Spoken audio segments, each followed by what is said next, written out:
Hello students, very good morning. कैसे हैं आप सब? आई होप आप ठीक होंगे और आप सबकी दिवाली बहुत अच्छी रही होगी। तो अपन ने दिवाली वेकेशन से पहले बोहर मॉडल को डिस्कस किया था। बोहर मॉडल के अंदर हमने पोस्टुलेट्स डिस्कस कर लिए थे, जितने भी उसके परिकल्पनाएं थी वो।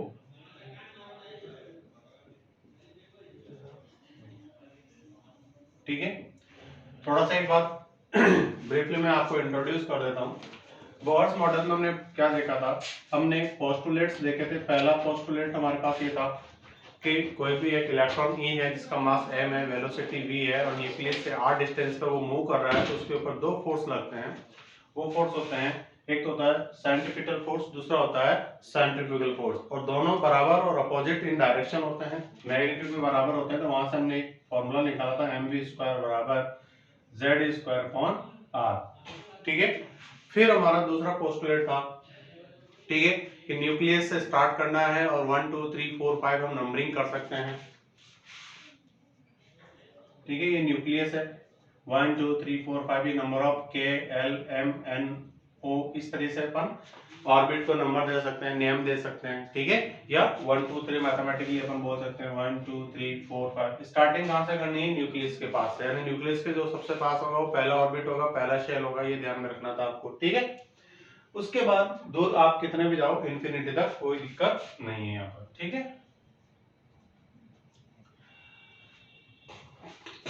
क्लियर। फिर नेक्स्ट पोस्टुलेट में हमने देखा था कि कोई इलेक्ट्रॉन अगर मूव कर रहा है किसी भी सर्कुलर ऑर्बिट में, तो उसकी एनर्जी क्या होती है? कांस्टेंट होती है, ना तो चेंज होगी, ठीक है, ना ही कम होगी या ज्यादा होगी, मतलब चेंज नहीं होगी, कांस्टेंट होगी। नेक्स्ट पोस्टुलेट, फोर्थ नंबर के पोस्टुलेट में हमने देखा था कि कोई भी इलेक्ट्रॉन अगर जंप कर रहा है एक ऑर्बिट से दूसरे ऑर्बिट में जा रहा है, देन उसकी एनर्जी कांस्टेंट नहीं रहेगी, उसकी एनर्जी चेंज होगी। चेंज कैसे होगी? अगर वो लोअर से हायर में जा रहा है तो एनर्जी गेन करनी पड़ेगी, हायर से लोअर में आ रहा है तो एनर्जी उसको रिलीज करनी पड़ेगी, एनर्जी वो बाहर देगा।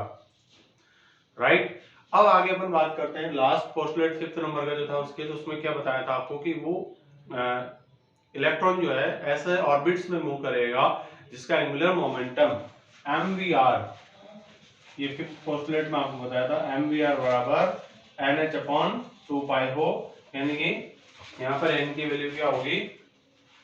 1 2 3 0 नहीं होगी, ठीक है ना, 1 2 3 4 5 इस तरीके से होगी, डैश डैश कितनी हो जाती है, ठीक है, मतलब h अपॉन 2 पाई का इंटीग्रल मल्टीपल होगा n। ठीक है, तो ये हमने बोहर के पोस्टुलेट में पढ़ा था। अब बोहर के पोस्टुलेट को यूज करते हुए हमने कुछ डेराइव किया था और उसके अंदर हमने पढ़ा था बोहर रेडियस। फर्स्ट डेरिवेशन था आपका बोहर रेडियस।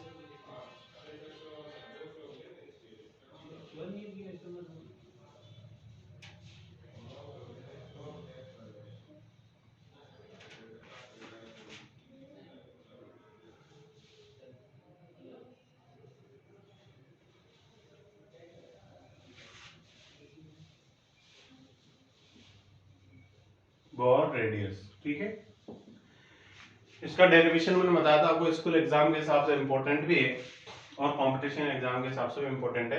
और फाइनली डेराइव करके हमने रेडियस ऑफ एटम का फॉर्मूला निकाला था, n² upon z into 0.529 angstrom. ये फॉर्मूला निकाल लिया था अपन ने और मैंने बोला था कि यही एक इंपॉर्टेंट फॉर्मूला आपका जिसको यूज करेंगे आप बोहर रेडियस का। आज आगे कंटिन्यू अपन करते हैं इसके न्यूमेरिकल, कि बोहर रेडियस के न्यूमेरिकल किस तरह से आएंगे आपके एग्जाम में। जैसे मान लीजिए क्वेश्चन आ गया आपके पास, कैलकुलेट, ठीक है, radius of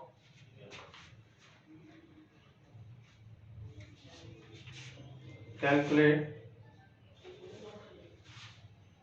radius of first orbit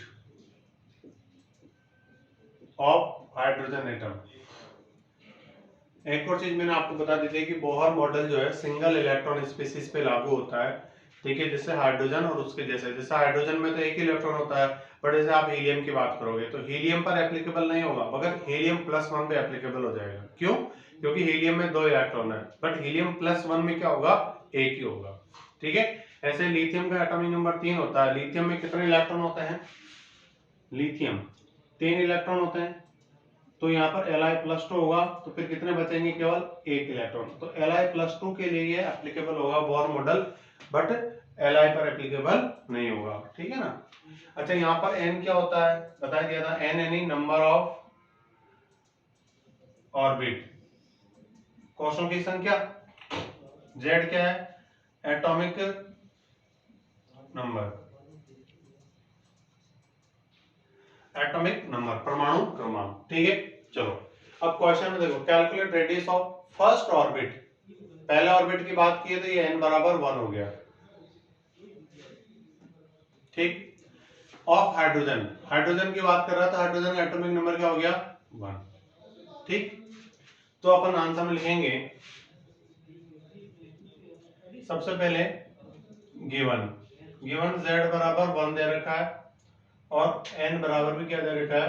1, ठीक है। अब बात करते हैं फॉर्मूले की। फॉर्मूला क्या है? वी नो दैट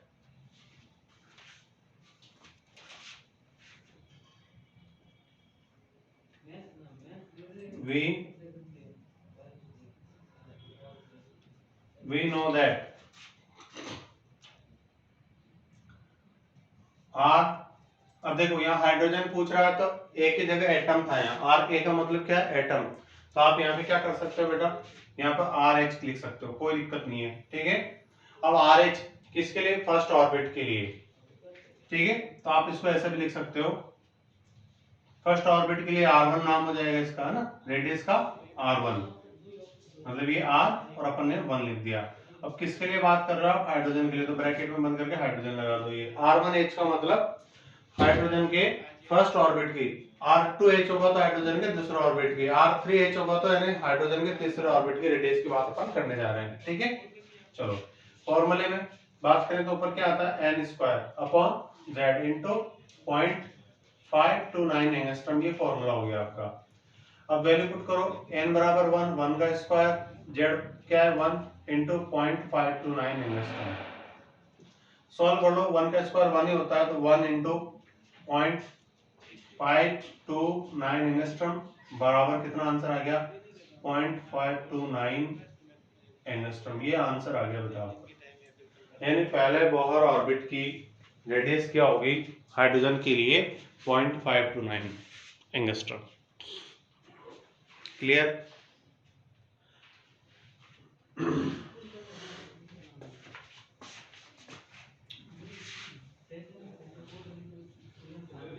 चलो एक और क्वेश्चन आपको देता हूं। नेक्स्ट है आपका, हिंदी में क्या लिखेंगे इसे? हिंदी मीडियम वाले बच्चे लिखेंगे, ठीक है। हाइड्रोजन परमाणु की पहली कक्षा, हाइड्रोजन परमाणु, ये क्वेश्चन मैं हिंदी में भी बता रहा हूं आपको। हाइड्रोजन परमाणु की पहली कक्षा की बोहर त्रिज्या ज्ञात कीजिए, ठीक है। अब दूसरा क्वेश्चन मैं ऐसा हिंदी में लिख देता हूं, ठीक है। हाइड्रोजन परमाणु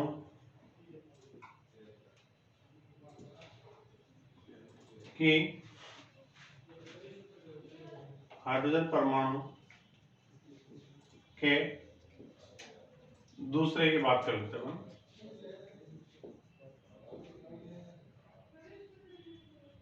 दूसरी कक्षा यानी कोष कक्षा एक ही बात होगी कि बोहर त्रिज्या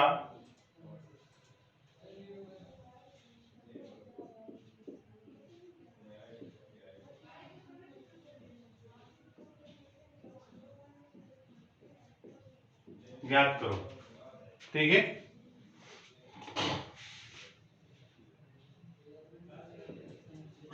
क्लियर? इंग्लिश में हो जाएगा, calculate radius of second, first की जगह क्या आ जाएगा? Second orbit of hydrogen atom, ठीक। अब फटाफट से मैं उम्मीद करता हूँ, एक क्वेश्चन मैंने कराया था, अब एक क्वेश्चन आप कर लीजिए। आपको नहीं आएगा तो देन मुझे तो बताना ही है, बट एक बार आप भी कर लीजिए।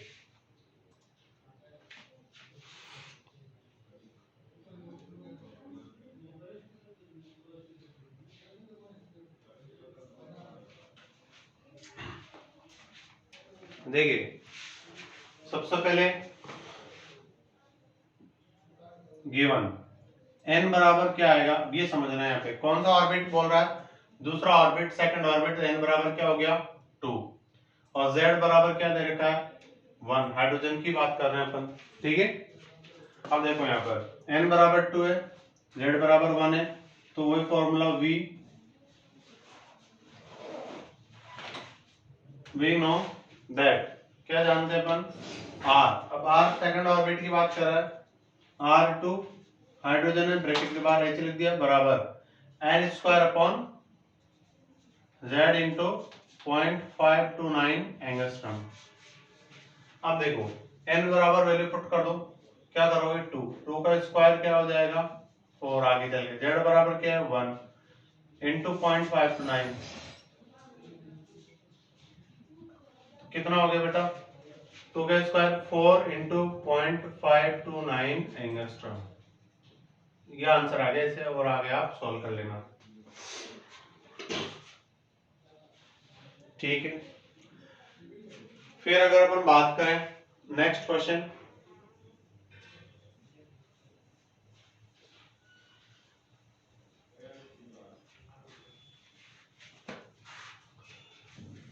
कैलकुलेट रेडियस ऑफ, फर्स्ट की जगह मैं कर देता हूं यहां पर थर्ड ऑर्बिट, ठीक है, ऑफ हाइड्रोजन एटम। फटाफट से कैलकुलेट कीजिए, अब आप सभी को आना चाहिए भैया, और अब तो बहुत आसान लग रहा होगा आपको डायरेक्ट, ठीक है। चलो देखते हैं, सबसे पहले गिवन क्या है, n बराबर 3, z बराबर 1, फॉर्मूला क्या हो जाएगा r3h बराबर n square upon z into 0.529 angstrom. बार बार फॉर्मूला लिखने से आपकी प्रैक्टिस अच्छी हो जाएगी। कितना होगा 3 का स्क्वायर अपॉन 1 का 1 सॉरी 1 का स्क्वायर नहीं 1 ही है, ठीक है, इंटू 0.529 एंगस्ट्रॉम, तो 3 का स्क्वायर कितना हो गया 9.529 एंगस्ट्रॉम। क्लियर, तो ये आपका आंसर आ गया भैया ना। ऐसे अगर मान लीजिए एक क्वेश्चन और बढ़ा देते हैं, दूसरी की जगह अपन कर लेते हैं पर चौथी कक्षा, फोर्थ ऑर्बिट के लिए, तो फटाफट से क्वेश्चन कीजिए।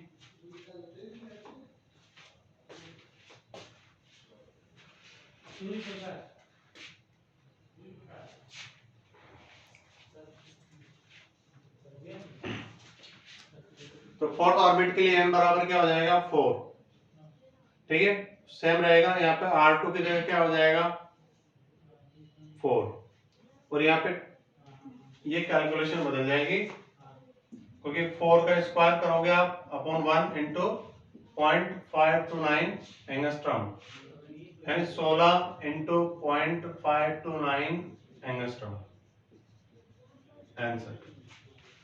अब देखो बच्चों, इंडिविजुअल आपसे पूछा कि हाइड्रोजन के पहले ऑर्बिट की रेडियस, दूसरे ऑर्बिट की, तीसरे ऑर्बिट की, फोर्थ ऑर्बिट की, तो आपने निकाल ली।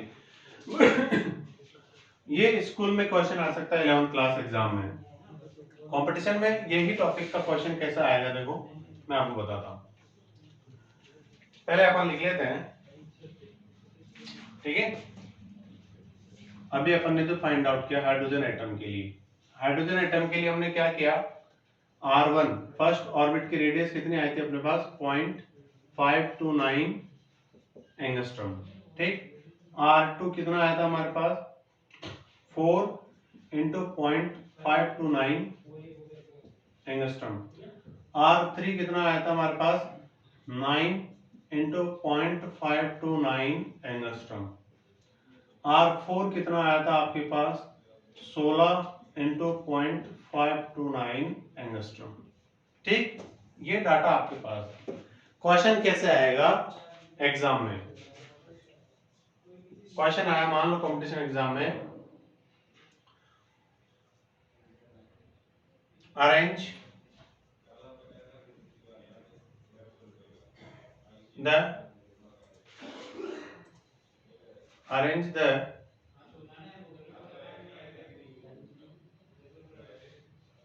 Radius of first, second, third and fourth orbit of hydrogen atom in increasing order. अब इसी जगह डिक्रीजिंग पूछा जा सकता है। क्वेश्चन की थीम समझो आप, इंक्रीजिंग पूछेगा या डिक्रीजिंग पूछेगा। मतलब आपसे क्वेश्चन करने को बोला गया और वो क्वेश्चन करना है आपको, 4 क्वेश्चन का एक क्वेश्चन बना दिया उसने। Arrange the radius of first, second, third, fourth. अब इसकी जगह नंबर चेंज कर सकता है, पहले की जगह तीसरा, चौथा, पांचवा, कुछ भी कंपैरिजन करा सकता है आपसे। Orbit of hydrogen atom in increasing order. Clear? Hindi में क्या है, हाइड्रोजन के पहली, दूसरी, तीसरी, चौथी कक्षा की त्रिज्या को बढ़ते हुए क्रम में लिखिए। आपके सामने ये डाटा लिखा हुआ है, बताओ आंसर क्या होगा। देखो R1 से बड़ा R2 है क्योंकि 4 से मल्टीप्लाई हो रहा है, फिर ये 9 से मल्टीप्लाई हो रहा है, फिर ये 16 से मल्टीप्लाई हो रहा है। इट मींस आपके पास हो गया R1 इंक्रीजिंग ऑर्डर में है तो कम से ज्यादा, फिर R2 बड़ा है, फिर R3 बड़ा है, फिर R4 बड़ा। ये आंसर हो गया इसका। 4 ऑप्शन है कि इसी क्वेश्चन को पूछ सकता है, what will be the order of radius of hydrogen atom for first, second, third, fourth orbit. 4 option देगा, उसमें एक ऑप्शन ही होगा, आपको टिक करना होगा। ठीक है, अब बात करते हैं अपन कि अगर मान लो ये तो यहाँ पे आपको R1, R2, R3, R4 पहले से अपन ने अभी जस्ट कैलकुलेट किया है, तो आपको पता है कि कैसे होगा ये। ठीक है, आंसर आपके सामने लिखे हुए थे, इतना जल्दी हो गया। बट आप कहो कि सर अपन को क्या सबकी अलग अलग कैलकुलेशन करनी पड़ेगी, तब तो टाइम ज्यादा लग जाएगा। जैसे मान लो पहले ऑर्बिट के लिए निकाला रफ में, फिर सेकंड ऑर्बिट के लिए निकाला, फिर थर्ड ऑर्बिट के लिए निकाला, फिर फोर्थ ऑर्बिट के लिए निकाला। तो देखो इसी क्वेश्चन को दूसरे तरीके से भी किया जा सकता है। ठीक है, कैसे? शॉर्ट ट्रिक बता रहा हूं मैं आपको, है ना। मान लो मेरे पास ये नहीं है, देन क्या करेंगे अपन उस शॉर्ट ट्रिक के लिए। ठीक है, ये क्वेश्चन हो चुका है, इसी क्वेश्चन को दोबारा करेंगे अपन, पहले उस ट्रिक को समझ लेते हैं। ठीक है, चलो यहां पे लिखो केस फर्स्ट। देखो फॉर्मूला जो है हमारा रेडियस का, वो फॉर्मूला क्या है, r a in radius of atom बराबर n square upon z into 0.529 angstrom. ये फॉर्मूला बेटा, इस फॉर्मूले को गौरता से आप देखोगे तो ये तो डाटा है, कांस्टेंट है, 0.529 डिजिट है, बचा वेरिएबल कौन है, n स्क्वायर और z। इस फॉर्मूले से मैं ऐसा लिख सकता हूं आर ए, ठीक है, ठीक है, डायरेक्टली प्रोपोर्शनल टू n, यानी कि radius of atom number of orbit के डायरेक्टली प्रोपोर्शनल है। ये कंक्लूजन हमें फाइंड आउट करना है। कर लिया? चलो इससे अपन क्या समझे कि अगर रेडियस बढ़ेगी तो नंबर ऑफ ऑर्बिट भी बढ़ेगा, और नंबर ऑफ ऑर्बिट बढ़ेगा तो रेडियस भी बढ़ेगा, x प्रोपोर्शनल y का। ये तो मतलब होता है समानुपाती है। ठीक है, समझ में आ गया आपको बात? ठीक, अब उसी क्वेश्चन को आप देखो, ये शॉर्ट ट्रिक हो गया आपके पास। ठीक है, अब उसी क्वेश्चन को क्या था, क्वेश्चन ये था कि R1, R2, R3, R4 इनको इंक्रीजिंग ऑर्डर में जमाना था आपको हाइड्रोजन के लिए। ठीक है, अब ये ट्रिक जो है ना कब एप्लीकेबल होगी बेटा, व्हेन देखो R n के डायरेक्टली प्रोपोर्शनल होगा, ठीक है, बट Z कांस्टेंट मानेंगे तब। ये तो कांस्टेंट है, इसे Z कांस्टेंट होगा तब, व्हेन Z कांस्टेंट, कांस्टेंट मतलब नियतांक हो, सभी में सेम हो। अच्छा, इस क्वेश्चन में क्या कहा था, R1, R2, R3, R4 इनको इंक्रीजिंग ऑर्डर में जमाना है, मगर इनमें ये भी तो बोला था कि केवल हाइड्रोजन की बात कर रहे हैं। इसका मतलब सभी के लिए Z सेम हो गया, Z बराबर यहाँ भी 1 है, 1 है, 1 है, 1 है, सभी के लिए हाइड्रोजन है, हाइड्रोजन की बात कर रहे हैं तो Z कांस्टेंट हो गया। अगर ऐसा क्वेश्चन है जिसमें Z कांस्टेंट है और n की वैल्यू बदल रही, मतलब ऑर्बिट की संख्या चेंज हो रही है, तो डायरेक्टली आप क्या कहोगे, R और n प्रोपोर्शनल होते हैं, इसका मतलब R4 क्या है, सबसे ज्यादा है, R3 उससे कम है, R2 उससे कम है और R1 उससे कम है। क्यों? क्योंकि n की वैल्यू देखो 1 2 3 4 फोर्थ ऑर्बिट की ज्यादा है तो उसकी रेडियस भी ज्यादा होगी, यानी जैसे जैसे n की वैल्यू बदलेगी वैसे वैसे रेडियस की वैल्यू भी बदलती जाएगी, बढ़ जाएगी। ठीक है, इसका मतलब ये तो हुआ पहले ऑर्बिट की, फिर दूसरे ऑर्बिट की, फिर तीसरे ऑर्बिट की, चौथे ऑर्बिट की। ठीक है, n के डायरेक्टली प्रोपोर्शनल होता है, जितना n बढ़ेगा तो यहाँ पे देखो, यहाँ पर n बराबर क्या है 1, फर्स्ट ऑर्बिट है, या 2 है, या 3 है, या 4 है, तो जिसके लिए n की वैल्यू ज्यादा उसकी रेडियस भी ज्यादा। ये क्वेश्चन हमने शॉर्ट तरीके से कर लिया। पहले अपन ने क्या करा, एक एक को निकाला, फिर वहां पे देखा कि कौन डिजिट वाइज ज्यादा है कौन कम है। ठीक है, चलो अब ऐसा एक और क्वेश्चन मैं आपको कराता हूं। यहाँ पर ठीक, आपको बोला गया क्वेश्चन के अंदर, ठीक है, हीलियम +1 की बात कर रहे हैं अपन, हीलियम +1, मैंने ऑटोमेटिक +1 लिख दिया, हीलियम नहीं लिखा क्योंकि हीलियम +1 ही सही होगा लिखना यहाँ पर। ठीक है, इसके लिए आपको, ठीक है, सेकंड, थर्ड, फोर्थ ऑर्बिट की रेडियस है, इनको डिक्रीजिंग ऑर्डर में जमाना है।